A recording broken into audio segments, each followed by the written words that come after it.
Welcome everyone, I'm Dale and this is Cinema Historia. The 87th Precinct, a threatening ransom note, and a Boston police stakeout. This week we're going back to 1972 for an action comedy film called Fuzz, starring Burt Reynolds, Jack Weston, Tom Skerritt, Yul Brynner, and Raquel Welch. And this is directed by Richard A. Cola.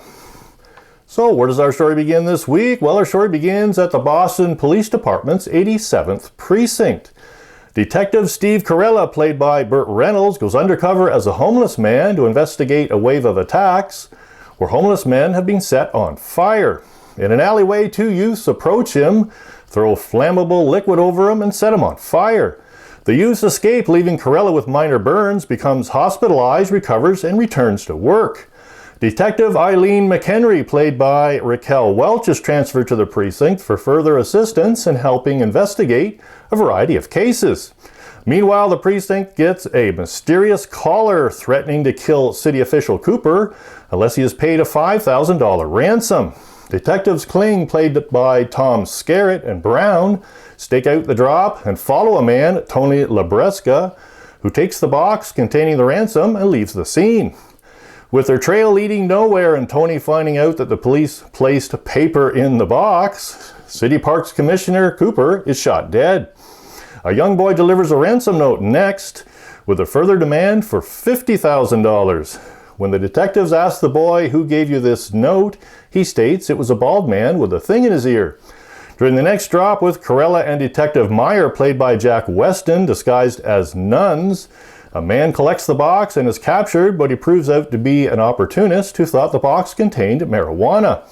With this mishap, Deputy Mayor Scanlon, his wife, and associates are killed with a car bomb.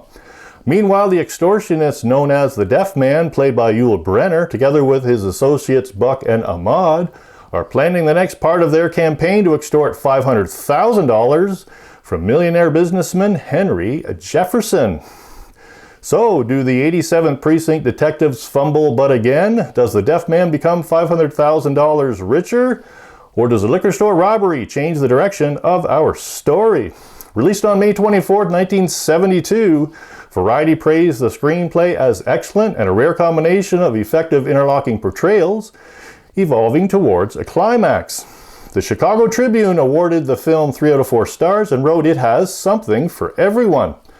The Los Angeles Times declared the film a solid piece of craftsmanship, well-paced and skillfully assembled.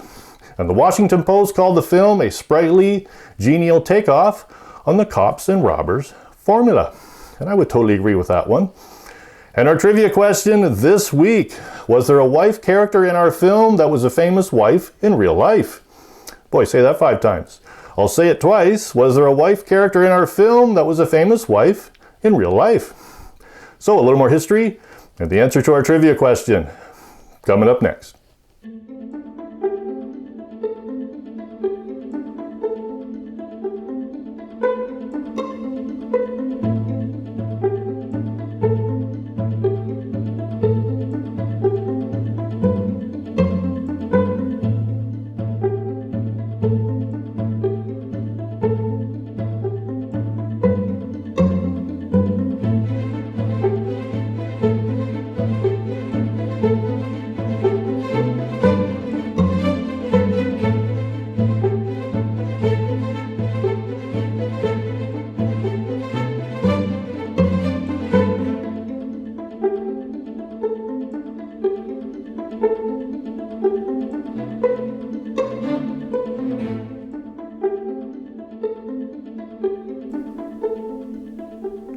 Now, the screenplay was written by Evan Hunter, based on the 1968 novel of the same name, that is part of the 87th Precinct series written under the pen name Ed McBain.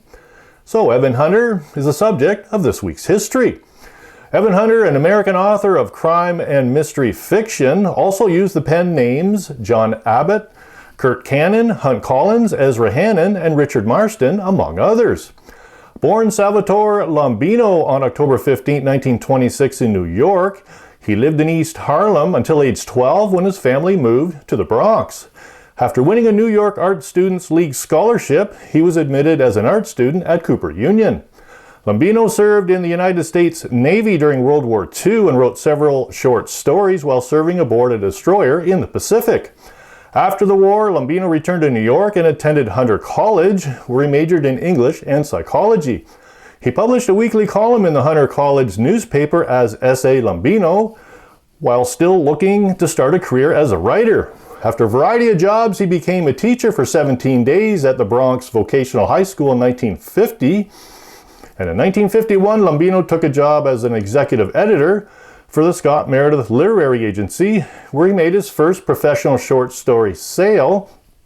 That same year, a science fiction tale titled Welcome Martians.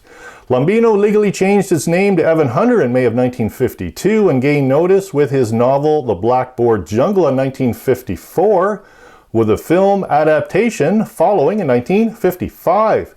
Under the pen name Ed McBain, he wrote Cop Hater in 1956, the first novel in the 87th Precinct crime series. After having 13 87 Precinct novels published from 1956 to 1960, further novels of the series appeared annually, bringing the total to over 50. NBC ran a police drama called 87th Precinct during the 1961 and 1962 season, based on McBain's work. He also wrote screenplays for such films as Strangers When We Meet in 1960, Alfred Hitchcock's The Birds in 1963, and Fuzz in 1972. He gave advice to other authors in his article, Dig In and Get It Done, No-Nonsense Advice on Starting and Finishing Your Novel. In it, he advised authors to find their voice, for it is the most important thing in any novel. Great advice. And the answer to our trivia question this week: was there a wife character in our film that was a famous wife in real life? Yes, and it was Steve Carella's wife, Teddy, played by Neil Adams. From 1956 to 1972, Neil was married to famous actor Steve McQueen, one of my favorites. Neil Adams is a Filipino-American actress, singer, and dancer who made more than 20 appearances in films and television series between 1952 and 1991. Neil was born in Manila in 1932, and her mother, Carmen Salvador, was a hula dancer of Spanish and German descent. Isn't that interesting? I'd like to give a big thank you to my props guy, Frank, for the loan of his 1960s vintage walkie-talkies on my shelf. Yes, they use walkie-talkies in this movie. And for everyone else, thanks for watching, everyone. I hope to see you back next week.